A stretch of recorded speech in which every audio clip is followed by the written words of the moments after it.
మన తండ్రి అయిన దేవుని నుండి ప్రభు యేసుక్రీస్తు నుండి మీకు కృపయు సమాధానం కలుగును గాక. ఆమేన్. ఈ మాటల్ని మనం ధ్యానించుకుందాం. చదవబడిన వాక్య భాగం మత్తయి సువార్త 25వ అధ్యాయము 3వ వచనాన్ని చదువుకుందాం. మత్తయి సువార్త 25:3. బుద్ధి లేని వారు తమ దివిటీలు పట్టుకొని తమతో కూడా నూనె తీసుకొని పోలేదు. చదువుబడినటువంటి దేవుని యొక్క వాక్య భాగంలో మీకందరికీ తెలిసినటువంటి విషయమే. ఈ యొక్క వాక్య భాగంలో 5 మంది బుద్ధి కలిగిన కన్యకలు, 5 మంది బుద్ధి లేని కన్యకలు. మరి ఇక్కడ 5 మంది బుద్ధి లేని కన్యకలు అని మనము చూస్తుంటున్నాము.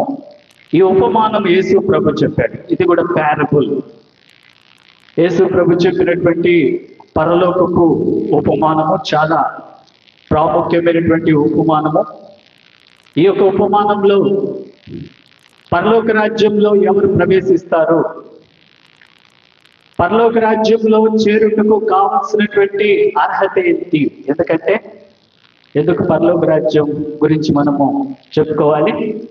ఈ లోకంలోనే మనం ఉంటామా శాశ్వతంగా? లేదు. ఒకరోజు మనం ఈ లోకాన్ని విడిచిపెట్టాలి. యేసు ప్రభు ద్వారా పరలోకానికి వెళ్తాం. కొద్ది కాలమే మనం ఈ యొక్క లోకంలో జీవిస్తాం. పరలోకం చాలా ముఖ్యమైనది. పరలోకంలో చేరటం చాలా ప్రాముఖ్యము. గమనించండి. అందుకే మనము ఈ యొక్క ఉపమానాన్ని ధ్యానిస్తున్నాము. మరి పరలోక రాజ్యంలో ఎవరు ప్రవేశిస్తారు? అందరూ చేరతారా? పరలోక రాజ్యంలో అందరూ చేరరు. బిల్లీ గ్రహం గారు ఒక మాట అంటారు. ప్రపంచ ప్రఖ్యాతిగాంచిన దైవజనులు ఏమంటారంటే, బిల్లీ గ్రహం గారు, ఈ లోకంలో నేను యాత్రికుడుగా ఉంటున్నాను, ఈ లోకంలో నేను యాత్ర చేసుకుంటున్నాను, ఇది నా యాత్రా స్థలము, కానీ నిత్యమైనటువంటి నివాసము పరలోకంలో నాకుంది. నేను ఒకరోజు అక్కడికి వెళ్ళాలి. నిజమే. బిల్లీ గ్రహం గారు చెప్పినట్టు మనమందరం కూడా ఎక్కువ కాలం ఈ లోకంలో నివసించము, ఎక్కువ కాలం ఉండము. కొద్ది రోజులు, కొంతకాలానికి మనం మరణించాలి. నిత్యమైనటువంటి నివాసము దేవుడు పరలోకంలో మన కొరకు ఏర్పాటు చేసి ఉన్నాడు. కాబట్టి ఆ పరలోకంలో చేరడానికి మనము సిద్ధపడి ఉండాలి. కాబట్టి ఈరోజు బుద్ధి లేని కన్యకులు ఎందువల్ల మరి పెళ్లి కుమారుని ఎదుర్కోలేకపోయినారు? 10 మంది పెళ్లి కుమారుడు వస్తాడని ఆయన కొరకు కనిపెట్టారు, ఎదుర్కోవాలనుకున్నారు. కానీ వారు 5 మంది ఎదుర్కోలేకపోయినారు. మరి అర్ధరాత్రి వేళ ఆయన ఎప్పుడు వస్తాడో తెలియదు, ఏ సమయంలో వస్తాడో తెలియదు, ఎలా వస్తాడో తెలియదు.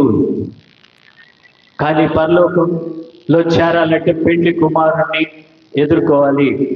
మరి అక్కడ ఇదిగో పెళ్లి కుమారుడు, అతన్ని ఎదుర్కొన్నట్టుకు రండి అని ఒక కేక వెంటనే వచ్చింది.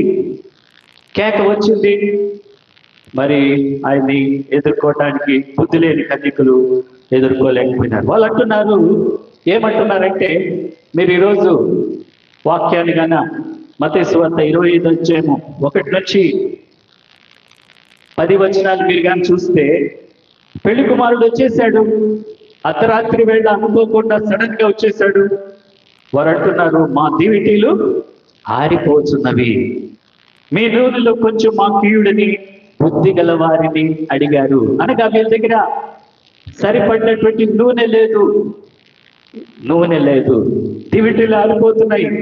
పెళ్లి కుమారుడిని ఎదుర్కోవటానికి వారు దివిటీలతో సిద్ధంగా లేరు. అయితే బుద్ధి గల కన్యకులు అయితే పెళ్లి కుమారుడిని ఎదుర్కొంటకు కావలసినటువంటి నూనె ఉంది. నూనె చాలా ఇంపార్టెంట్. ఈరోజు వాక్య భాగంలో నూనెను మనం చూస్తుంటున్నాము. అనగా బుద్ధి లేని కన్యకులు సిద్ధపాటు లేనటువంటి జీవితము. క్రైస్తవ జీవితం ఎలాంటిదంటే బుద్ధి లేని కన్యకలకు లాంటిది కాదు. బుద్ధి కలిగినటువంటి కన్యకలుగా ఉండాలని దేవుడు ఈరోజు నీతో చెప్తున్నాడు. అప్పుడు సిద్ధపడి ఉన్నవారు అతనితో కూడా పెండ్లి విందుకి లోపలికి పోయి వెంటనే తలుపు వేయబడింది. మరి బుద్ధి లేని కన్యకలు వచ్చారు. అయ్యా మాకు తలుపు తీ అని వారు అన్నారు. కానీ ఆ పరలోకపు రాజ్యంలో వారు ప్రవేశించలేకపోయినారు. ప్రభు అంటున్నాడు, మీరెవరో నేను ఎరుగను, వెళ్ళిపోండి, మీరెవరో నాకు తెలియదు అంటున్నాడు. అనగా వారు తమ దివిటీలతో నూనెతో సిద్ధము చేసుకోలేకపోయినారు. చాలా విచారము. నువ్వు పరలోక రాజ్యంలో చేరలేదంటే చాలా విచారము. పరలోక రాజ్యంలో మనం చేరాలి, అందుకు మనం సిద్ధపడుచుతున్నామా? ఇప్పటి నుంచి ఇంకా సమయం ఉందిలే, ఇంకా చాలా ఉంది, ఇంకా నా జీవితం ఇంకా చాలా ఉంది అనుకుంటున్నామేమో. అది బుద్ధి లేని కన్యకల యొక్క లక్షణంగా ఉంటుంది. మత్తయి సువార్త 24వ అధ్యాయము 44వ వచనంలో అక్కడ ఉంది, మీరు అనుకొని గడియలో మనుష్య కుమారుడు వచ్చును కనుకనే మీరును సిద్ధముగా ఏం పడాలంట? సిద్ధముగా ఏ సమయంలో వస్తాడంట? మీరు అనుకునే గడియలో వస్తాడు. మనం ఊహించలేము. ఈరోజు ఉపమానంలో కూడా పెళ్లి కుమారుడు ఎప్పుడు వస్తాడో తెలియదు, ఏ సమయంలో వస్తాడో తెలియదు. కానీ అర్ధరాత్రి వేళ అనుకోని సమయంలో వచ్చినట్టుగా మన ప్రభువు కూడా వస్తాడు. కాబట్టి ఆయన ఎప్పుడు వచ్చినా సరే ఆయన్ని ఎదుర్కోవటానికి మనము సిద్ధపడినటువంటి వారంగా ఉండాలి అన్నది దేవుని వాక్యం యొక్క ఉద్దేశం. మనం ఎప్పుడు కూడా సిద్ధపడి ఉండాలి. ఎలా అంటే బుద్ధి కలిగినటువంటి కన్యకల వలె. కాబట్టి పెళ్లి కుమారుని ఎదుర్కోవటానికి సిద్ధపాటు అనేది మనము కలిగి ఉన్నామా అనేది మనం చూస్తాం. మరి ప్రభువు వచ్చినప్పుడు మనము ఏ రీతిగా ఆయన్ని ఎదుర్కొంటున్నామో. యేసు ప్రభు వస్తుంటున్నాడు, ఆయన త్వరగా రానయ్యున్నాడు అని మనము వింటూనే ఉన్నాము. లోకంలో అనేకమైనటువంటి సూచనలు మనం చూస్తుంటున్నాము. మరి మనము ఏ విధంగా ఉంటున్నాము? బుద్ధి కలిగిన కన్యకల వలె ఉంటున్నామా? బుద్ధి లేని కన్యకల వలె ఉంటున్నామా? మనల్ని మనము పరీక్షించుకోవాలి. ఎలాంటి సిద్ధపాటు మనము కలిగి ఉండాలి అనేది ఈరోజు వాక్యంలో మొదటి తెస్సలోనికీయులకు రాసిన పత్రిక 5వ అధ్యాయంలో అక్కడ 8వ వచనాన్ని మనము చదువుకుంటే, మనము పగటి వారమై ఉన్నాము కనుక మత్తులమై ఉండక విశ్వాస ప్రేమ కవచమును రక్షణ నిరీక్షణ యందు స్థిరస్థానమును ధరించుకోవాలి. ఇది ఉండాలి. ప్రభుని ఎదుర్కోవటానికి యేసుక్రీస్తు ప్రభు ఆయన తిరిగి రానన్నప్పుడు మనలో విశ్వాసం ఉండాలి, ప్రేమ ఉండాలి, రక్షణ ఉండాలి, నిరీక్షణ, ఈ 4 ఉండాలి.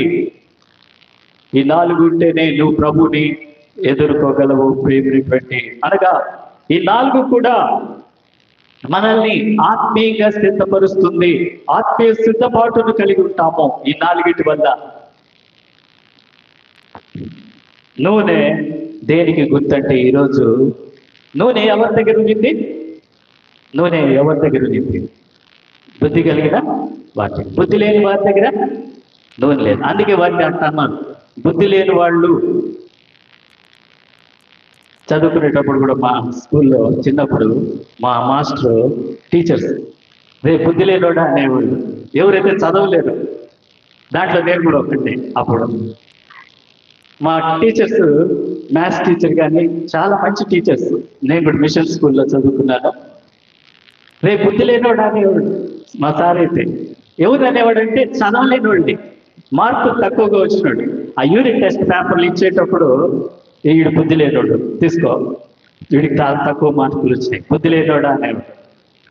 అట్లా ఈరోజు దేవుడు అంటున్నాడు, నీ దగ్గర నూనె లేకపోతే నువ్వు కూడా బుద్ధి లేని వారమే.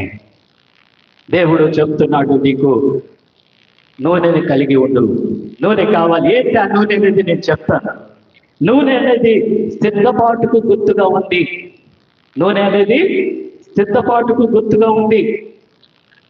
మార్కు సువార్త 13వ అధ్యాయం 35, 36 వచనాలు చూస్తే అక్కడ చాలా అద్భుతమైనటువంటి ఒక మాట ఉంది. ఇంటి యజమానుడు ప్రొద్దుగుంకి వచ్చునో, అర్ధరాత్రి వచ్చునో, కోడి కూయినప్పుడు వచ్చునో, తెల్లవారునప్పుడు వచ్చునో, ఎప్పుడు వచ్చునో మీకు తెలియదు. అద్భుతమైనటువంటి మాట. ఎప్పుడు వస్తాడో తెలియదు. కోడి కూసేటప్పుడు రావచ్చు, అర్ధరాత్రి రావచ్చు, తెలియదు. మన ప్రభు కూడా అలాగే ఉన్నాడు. ఆయన ఎప్పుడు వస్తాడో తెలియదు. అయితే ఒకటి మాత్రం చెప్తున్నాడు, ఆయన ఎప్పుడు వచ్చినా కూడా ఆయన ఎదుర్కోవటానికి కావలసినటువంటి సిద్ధపాటు మనలో ఉండాలి. లోక సంబంధంగా మనం ఉండకుండా ఆత్మ సంబంధమైనటువంటి సిద్ధపాటును కలిగి ఉన్నప్పుడు నీవు కూడా బుద్ధి కలిగిన కన్యకవే. అయితే ఎప్పుడు వచ్చినా తెలియదు. ఆయన అకస్మాత్తుగా వచ్చి మీరు నిద్రపోవచ్చుండుట చూచునేమో కనుక మీరు మెలకుగా ఉండుడి. మార్క్స్ సువార్త 13:36 వచనంలో అక్కడ ఉంది, మెలకుగా ఉండమంటున్నాడు. కాబట్టి మనము మెలకుగా ఉండాలని దేవుడు కోరుకొచ్చు. బుద్ధిగల కన్యకల వలె మనము జీవించాలని, అనగా వాళ్ళు దివిటీతో పాటు కావలసినటువంటి నూనెతో సిద్ధపడ్డారు. నూనెతో తీసుకుని వెళ్ళారు. ఎప్పుడొచ్చినా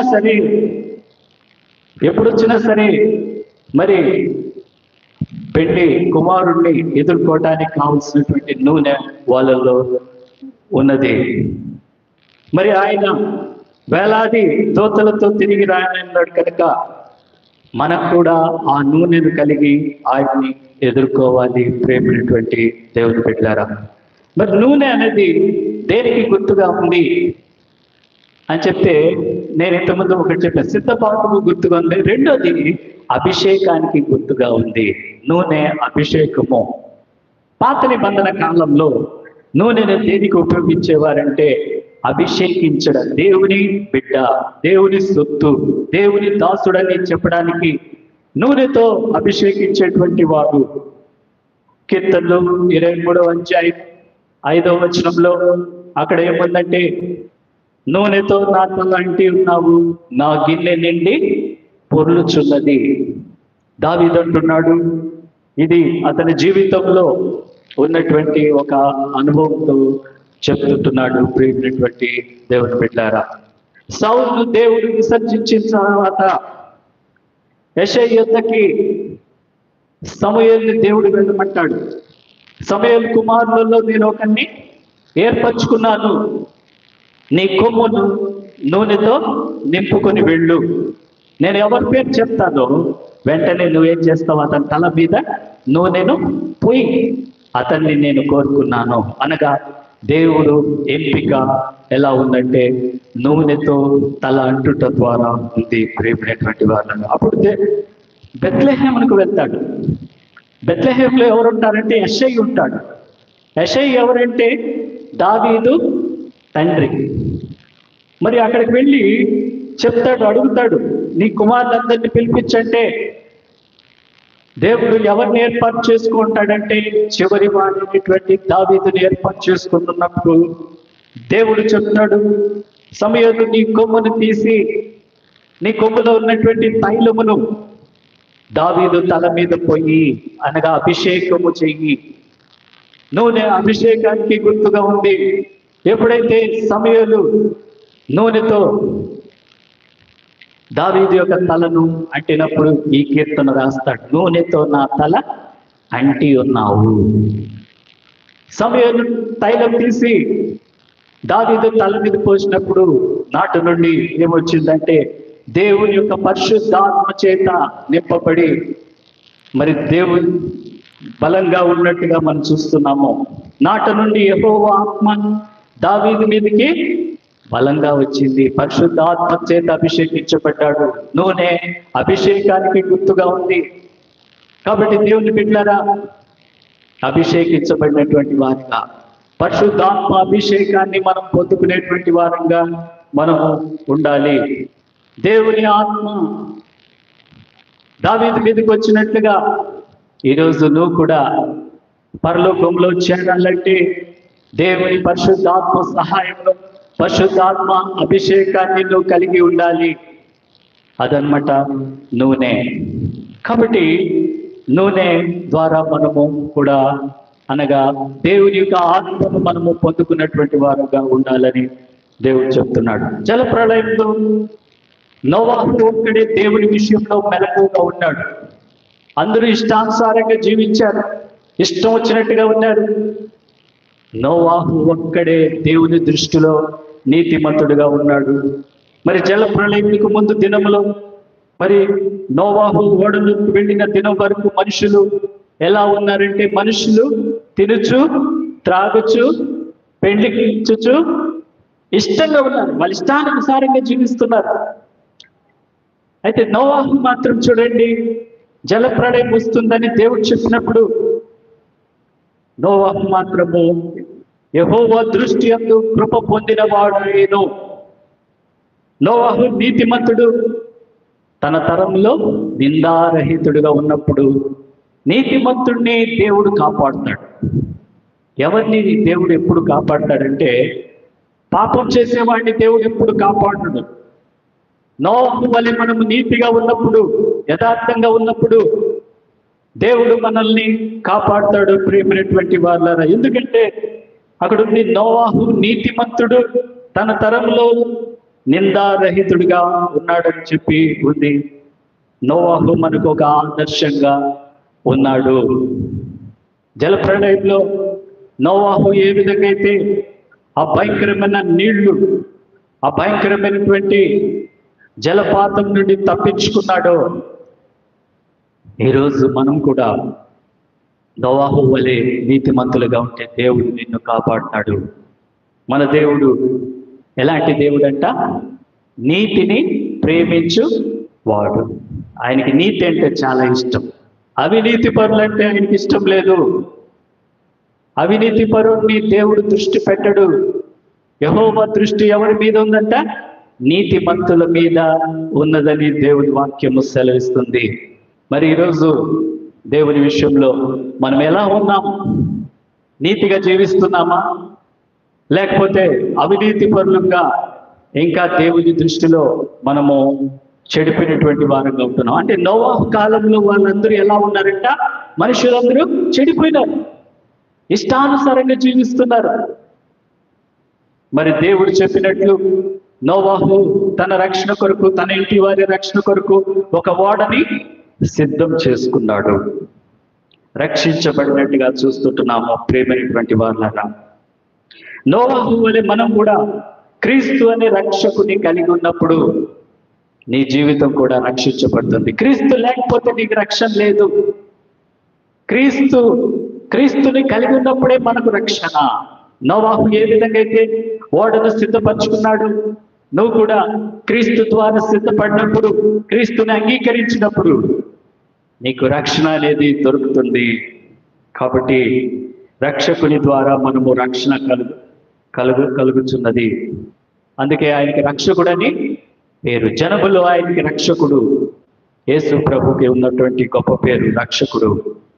కాబట్టి బుద్ధిగల కన్యకల వలె మనము ఉండాలంటే మనం ఏం చేయాలి అనేది నేను 2 విషయాలు ఇక్కడ చెప్తాను. ఇంతసేపు నేను బుద్ధి లేని కన్యకలు ఎలాంటి వారంటే, నోవాహు కాలంలో సిద్ధపాటు లేని వారు, జల ప్రళయంలో నాశనమైపోయినటువంటి వారు, బుద్ధి లేనటువంటి వారు. మరి బుద్ధిగల కన్యకల వలె మనం కూడా ఉండాలంటే మొట్టమొదటిగా నోవాహు వలె మనం కూడా నీతిమంతులుగా ఉండాలి. నీతిమంతులుగా ఉండాలి. ఏ విధంగా అంటే, నోవాహు దేవునికి లోపడ్డాడు, భయభక్తులు కలిగి జీవించినట్టుగా చూస్తున్నాము. వాక్యంలో చూసినట్లయితే హెబ్రీయులకు రాసిన పత్రిక 11లో నోవాహు గురించి ఏముందంటే, విశ్వాసమును బట్టి నోవాహు అది వరకు చూడని సంగతులను గూర్చి దేవుని చేత హెచ్చరించబడిన వాడై, భయభక్తులు కలిగిన వాడై, తన ఇంటి వారి రక్షణ కొరకు ఓడను సిద్ధపరచుకున్నాడు. 3 విషయాలు ఇక్కడ చూస్తున్నాం. ఒకటి, దేవుని చేత హెచ్చరించబడ్డాడు. రెండోది, భయభక్తులు కలిగి జీవించాడు. మూడోది, దేవుడు చెప్పినట్టుగా రక్షణ కొరకు ఓడని సిద్ధపరచుకున్నాడు. 3 విషయాలు. ఈ 3 విషయాన్ని బట్టి జలప్రళయంలో అందరూ నాశనం అయిపోయినారు. జలప్రళయంలో అందరూ కొట్టుకుని పోయినారు. ఒక నోవహు మాత్రమే జలప్రళయంలో సురక్షితంగా ఉన్నాడు. దేవుని వాక్యంలో చూస్తే జలప్రళయం అందరినీ నాశనం చేసేసి కొండల వరకు, కొండలు మునిగిపోయినట్టుగా మనం చూస్తున్నాం. మహాపర్వతాలు మునిగిపోయినాయి. అయితే నోవహు మాత్రము సురక్షితంగా ఆ యొక్క ఓడలో ఉన్నాడు. ఓడ నీటి మీద నడిచెను అని. ఓడ నీటి మీద నడిచెను. ఆ ఓడలో దేవుడు నోవహు కుటుంబాన్ని సంరక్షించాడు, సురక్షితంగా కాపాడినట్టుగా ఈరోజు నీ జీవితంలో కూడా ఆ సురక్షిత, ఆ రక్షణ నీకు కావాలంటే ఆ ఓడను సిద్ధపరిచిన దేవాది దేవుడే మరి నిన్ను రక్షించుటకు సిద్ధపరుస్తాడు. యేసు క్రీస్తు ద్వారానే నీకు రక్షణ. యేసు ప్రభు లేకపోతే నీకు రక్షణ లేదు ప్రియమైనటువంటి వారులారా. కాబట్టి ఈరోజు నోవాహు బుద్ధిగల కన్యకలు ఒకటేగా ఉంటున్నారు. ఇద్దరు ఒకటే. నోవాహు సిద్ధపడ్డాడు. బుద్ధి కలిగినటువంటి కన్యకలు కూడా సిద్ధపడ్డారు. దేవుని విషయంలో ఆత్మ సంబంధమైన సిద్ధపాటు ఇద్దరు కలిగి ఉంటున్నారు. విశ్వాసం ద్వారా మనం ప్రభువుని కలిగి ఉంటాము. విశ్వాసం లేనివాడు దేవునికి ఇష్టడు కాడు. కాబట్టి నీతిమంతులను దేవుడు ఆదుకుంటాడు. నోవహు రక్షించబడ్డాడు. పాపాత్ములందరూ కూడా జలప్రళయంలో నాశనం అయిపోయినట్టుగా మనం చూస్తుంటున్నాం ప్రియమైనటువంటి వాళ్ళ. మరి రెండో విషయాన్ని చూస్తే మనం కూడా బుద్ధి కలిగిన కన్యకలుగా ఉండాలంటే ఏం చేయాలి? రెండోది వెలుగు సంబంధులుగా ఉండాలి. ఆ వాక్య భాగాన్ని మొదటి దశలోకి రాసిన పత్రిక ఈరోజు వాక్య భాగము 5వ అధ్యాయము 5వ వచనాన్ని మనం చూసుకుంటే, మీరందరూ వెలుగు సంబంధులను పగటి సంబంధులనై ఉన్నారు, మనము రాత్రి వారము కాము, చీకటి వారము. కాబట్టి రెండోదిగా బుద్ధి కలిగిన కన్యకల వల్ల మనం ఉండాలంటే దేవుని బిడ్డలారా మనము వెలుగు సంబంధులుగా ఉండాలి. చీకటి సంబంధులు దేవునికి ఇష్టం లేదు. చీకటి కార్యాలు దేవునికి ఇష్టం లేదు. కాబట్టి మనము వెలుగు సంబంధులుగా చేయబడినటువంటి వారంగా ఉండాలి. వెలుగు సంబంధులుగా ఉండాలంటే 3 విషయాలు చెప్తాను, జ్ఞాపకం పెట్టు. ఒకటి, యేసు ప్రభువును చేర్చుకున్న వారు వెలుగు సంబంధులు. రెండోది, మారు మనసు పొందిన వారు వెలుగు సంబంధులు. మూడోది, ఆయన్ని వెంబడించినటువంటి వారు వెలుగు సంబంధులు. ఆయన వెంబడించకపోతే నువ్వు వెలుగు సంబంధి కాదు. యేసు ప్రభు చెప్తున్నాడు, ఎవడైనా నన్ను వెంబడింపకోనేలా తను తాను ఉపేక్షించుకొని తన సిలువనెత్తుకొని ప్రతి దినము నన్ను వెంబడించు. ఆదివారం ఒక రోజే కాదు. ఆదివారం చర్చికి వస్తే సరిపోదు. ఆదివారం వచ్చాడు కదా, ఇంకా 6 రోజులు నువ్వు వెంబడిస్తున్నావా? చాలా ప్రాముఖ్యం. ప్రతిరోజు అందుకే చెప్పాడు యేసు, ప్రతి దినము తన సిలువనెత్తుకొని నన్ను వెంబడించాలి. నన్ను వెంబడించిన వాడు నాకు పాత్రుడు కాడు. ఎవరైతే యేసుక్రీస్తు ప్రభుని వెంబడిస్తారో వారు వెలుగు సంబంధులు, వెలుగు బిడ్డలుగా ఉంటారు. కాబట్టి వెలుగు సంబంధులుగా ఉండాలంటే ఒక స్త్రీని మీకు లూకాస్ అపోస్తల కార్యం 16వ అధ్యాయంలో అక్కడ ఒక స్త్రీ కనిపిస్తుంది. ఆ పేరు లూదియా.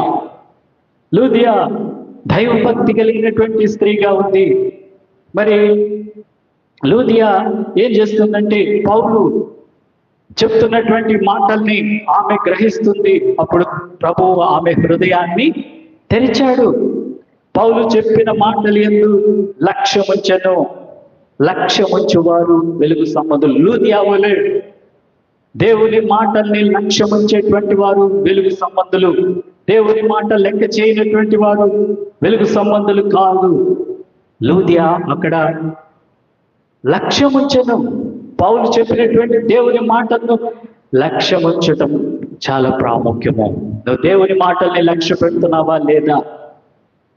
దేవుని మాటల్ని లక్ష్య పెట్టేటువంటి వారిగా ఉంటే మనము వెలుగు సంబంధులుగా ఉంటాము ప్రేమైనటువంటి వాళ్ళ. కావున ఇతరుల వల్లే నిద్రపోక మెలకువగా ఉండి మత్తులుగా కాక యుందుము. చూద్దాం 1 తెస్సలోనికీ పత్రిక 5వ అధ్యాయము 6వ వచనాన్ని చదువుకుందాం. వెలుగు సంబంధాలుగా మనం ఉండాలంటే ఏం చేయాలి? 1 తెస్సలోనికీ పత్రిక ఈరోజు పత్రిక పాఠము 5వ అధ్యాయము 6వ వచనం. కావున ఇతరుల వలె నిద్రపోక మెలకువగా ఉండి మత్తులుగా ఉండకూడదు. చాలా విషయాలు మనకు మత్తు ఎక్కువగా ఉంటుంది కదా. నిద్ర మత్తు ఉంటుందా ఉండదా? ఎన్ని గంటలకు లేస్తున్నాం? నేను అడగటం దేవుడు అడుగుతున్నాడు, నువ్వు ఎన్ని గంటలకు లేస్తున్నావు? నిద్ర మత్తు. రెండోది తిండి మత్తు. ఇంకా చాలా ఉన్నాయి. ఇవన్నీ కూడా ఉండొచ్చా ఉండకూడదా? దేవుడి బిడ్డలకి మత్తు ఉండొచ్చా? మనం నిద్ర మత్తులో ఉండొచ్చా? ఎగ్జాంపుల్గా ఉండకూడదు. ఎలా చెప్తున్నానంటే యేసు ప్రభు అంటున్నాడు, మీరు మెలకువగా ఉండండి. నేను ఏ సమయంలో వస్తానో తెలియదు, నేను దొంగ వలె వస్తాను. ఆ విషయాన్ని కూడా ఈరోజు పత్రిక పాఠంలో చూస్తాం. 1 తెస్సలోనికీ రాసిన పత్రిక 5వ అధ్యాయము 2వ వచనం చూస్తాం. రాత్రి వేళ దొంగ ఎలాగ వచ్చునో అలాగే ప్రభు దినము వచ్చునని మీకు చాలా అద్భుతం. దొంగ ఎప్పుడు వస్తాడో మనకు తెలుసా? దొంగ ఎప్పుడు వచ్చి దొంగతనం చేస్తాడు? ఎవరికి చెప్పగలరా? చెప్పలేదు. యేసు ప్రభు కూడా అలాగే వస్తాడు. అయితే మనం ఏం చేయాలంట? మనలో ఏం ఉండకూడదు? మత్తు అనేది ఉండకూడదు. మనం మత్తులుగా ఉండకుండా ఉండాలి అని చెప్పి మరి దేవుడు చెప్తుంటున్నాడు. కాబట్టి యేసు ప్రభు శిష్యులతో చెప్పినటువంటి ఉపమానం ఏంటంటే, మీరు మెలకువగా ఉండండి. యేసు ప్రభు అంటున్నాడు, గెత్సెమనే తోటలో ఒక్క గడి అయినా నాతో కూడా మేల్కొని ఉండలేరా? మీరు శోధనలో ప్రవేశించుకున్నట్లు మెలకువగా ఉండి ప్రార్థన చేయండి. ఎంతమంది మీరు చేస్తున్నారు? నేను అడగచ్చు. ఎంతమంది మీరు మెలకువగా ఉండి ప్రార్థన చేస్తున్నారు? పరిశీలించుకోండి మిమ్మల్ని మీరు. దేవుడు చెప్తున్నాడు, శిష్యులతో అడుగుతున్నాడు, మెలకువగా ఉండి చాలా ప్రాముఖ్యం. మెలకువగా ఉండి ప్రార్థన చేయటం చాలా ప్రాముఖ్యము. మీ ప్రార్థన దేవుడు చూస్తున్నాడు, మీ ప్రార్థన దేవుడు వింటున్నాడు, మీ ప్రార్థనకి దేవుడు జవాబు దయచేసేటువంటి వాడుగా ఉంటున్నాడు. మెలకువగా ఉండి ప్రార్థన చేయాలి.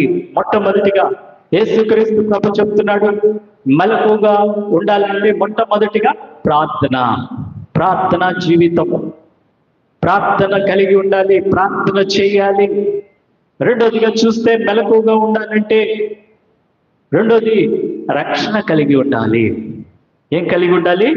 రక్షణ. ఈరోజు ఆ వాక్య భాగంలోని మనం చూస్తాం.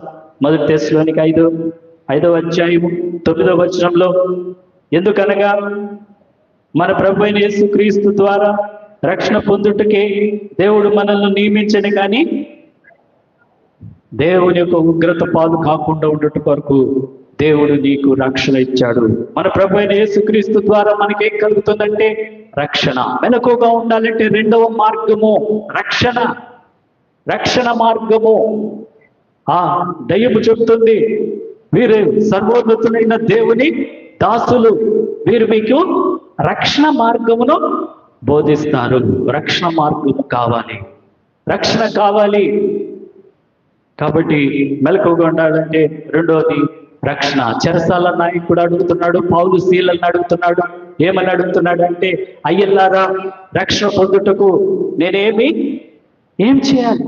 ఆయన రక్షణ పొందాలని ఆశ వచ్చింది, రక్షణ కావాలని ఆశపడ్డాడు.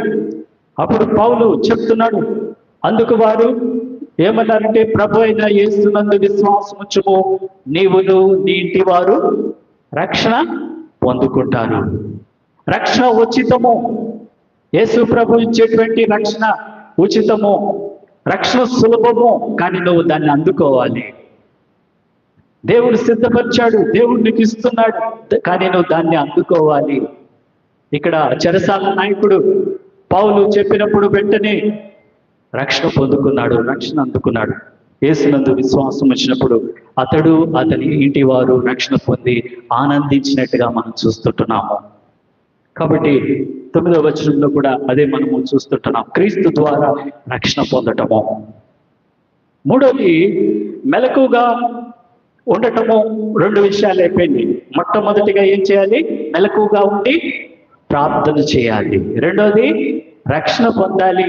మెలకుగా ఉండటం, మత్తులు కాకుండా ఉండకుండా మనలో ఉన్న మత్తును తీసివేసుకోవాలంటే 2 విషయాలు. మూడో విషయం కూడా చాలా అద్భుతమైనటువంటి విషయము. మూడోది ఏంటంటే బుద్ధిగల కన్యకలు తమ దీవిటితో కూడా సిద్ధంలో తీసుకొని పోయినట్టుగా దేవుని వాక్యము నిన్ను సిద్ధపరుస్తుంది. బుద్ధి కలిగిన కన్యకలు ఏం చేశారంటే దివిటీతో పాటు నూనెను సిద్ధపరచుకున్నారు. దివిటి కావాలి. ఏం కావాలి నీకు? దివిటి. ఆ దివిటిలో ఏముండాలి?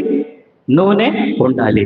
దివిటి అంటే ఇక్కడ దేవుని వాక్యం. దేవుని వాక్యము దివిటి అనగా దివిటిలో నుంచి ఏమొస్తుంది? వెలుగు వస్తుంది. దివిటిల్లో నూనె లేకపోవటం వల్ల బుద్ధి లేని కన్యకలు వెనకబడిపోయినారు. దేవుని వాక్యం లేకుండా నువ్వు పరలోకానికి చేరవు. దేవుని వాక్యం అనేటువంటి దివిటిని నువ్వు పట్టుకోకపోతే పరలోక రాజ్యాన్ని చేరలేవు. కాబట్టి దేవుని బిడ్డలారా, దేవుని వాక్యం చేత నువ్వు నింపబడాలి, దేవుని వాక్యం చేత పోషించబడాలి. పౌలు అదే అంటాడు, నిర్మలమైనటువంటి వాక్యమును పాలను మీరు ఏం చేయాలి? అపేక్షించుడి. పాలను తాగు. దేవుని వాక్యము పాలు. కాబట్టి ఇక్కడ బుద్ధి కలిగిన కన్యకులు దివిటినితో పాటు నూనెను కూడా తీసుకొని వెళ్ళటం అంటే ఏంటంటే నీ జీవితంలో దేవుని వాక్యాన్ని చదవటము, వాక్యాన్ని కలిగి ఉండటము. ఎక్కడుంది దేవుని వాక్యము దివిటి అని చూద్దాం రండి. కీర్తనలు 119వ అధ్యాయము 105వ వచనము మీకు అందరికీ కంఠస్థమైనటువంటి వాక్యము ఏముంది అక్కడ? నీ వాక్యము నా పాదములకు దీపమును, నా త్రోవకు. ఇదనమాట దివిటి. బుద్ధి కలిగిన కన్యకల చేతిలో ఏముందంటే దివిటి ఉంది. దివిటితో కూడా వారు యేసు ఆ పెండి కుమారుణ్ణి ఎదుర్కొన్నట్టుగా వాక్యం ద్వారానే. వాక్యం లేకుండా నువ్వు దేవుణ్ణి ఎదుర్కోలేవు. వాక్యం లేకుండా నువ్వు క్రీస్తు దగ్గరికి రాలేవు. కాబట్టి 3 విషయాలు వాక్యం ద్వారా మనము సిద్ధపరచుకుంటాము. ఆ 3 విషయాలు చెప్పి నేను నా మెసేజ్ని ముగించేస్తాను. వాక్యం అనేటువంటి దివిటి. వాక్యము నీ పాదములకు దీపము. వాక్యం ద్వారా ఎలాంటి మేలు కలుగుతుందంటే మొట్టమొదటిగా వాక్యం ద్వారా దేవునితో సహవాసం కలిగి ఉంటాము. ఆయనతో యోబులో ఉంది, ఆయనతో సహవాసం చేసిన నీకు మేలు కలుగుతుంది. కాబట్టి దేవుని వాక్యాన్ని చదువుతూ ఉంటే నువ్వు దేవునితో సహవాసం కలిగి ఉంటావు మొట్టమొదటిగా. రెండవదిగా వాక్యం ద్వారా పాపమును జయించి పరిశుద్ధ జీవితాన్ని జీవిస్తావు. దేవుని వాక్యము నీకు పరిశుద్ధ జీవితాన్ని ఇస్తుంది. అనగా ఆత్మ ఖడ్గము, పాపమును జయించేటువంటి ఆత్మ ఖడ్గము దేవుని వాక్యము. దేవుని వాక్యం ద్వారా నేను పవిత్రంగా జీవిస్తావు. మూడవదిగా చూసినట్లయితే వాక్యము ఆత్మ విషయమైనటువంటి దీనత్వాన్ని కలిగిస్తుంది. అనగా వాక్యము నిన్ను దీనత్వంలోనికి దేవుని బిడ్డగా చేస్తుంది. వాక్యం ద్వారా ఆత్మ విషయమైనటువంటి దీనత్వం నువ్వు పొందుకుంటావు. పాపం విషయంలో నువ్వు ఆలోచన చేయవు.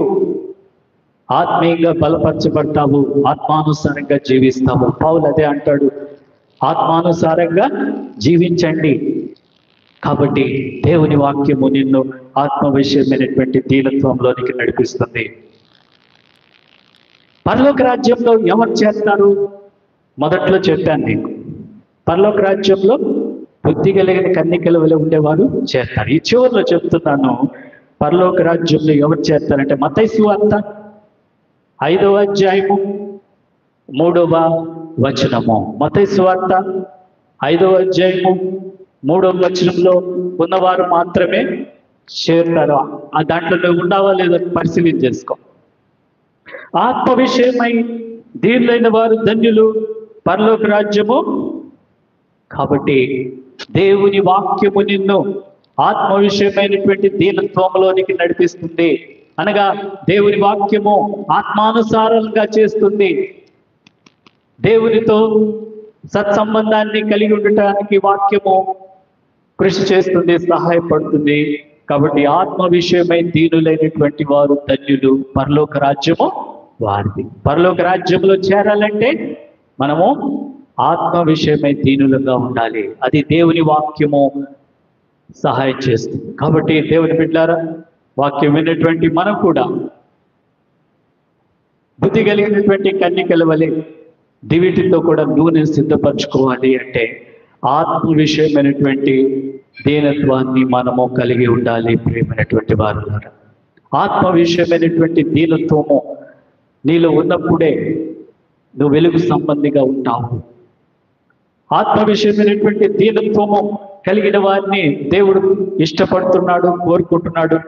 అటువంటి వారికి పరలోక రాజ్యాన్ని దేవుడు ఇస్తున్నాడు. నువ్వు పరిశీలన చేసుకో. ఆత్మ విషయమైన దీనత్వం నీలో ఉందా లేదా? అందుకొరకు నువ్వు సిద్ధపడు. అటు సిద్ధపాటు పరిశుద్ధాత్మ దేవుడు నీకు దయచేయను గాక. ఆమేన్.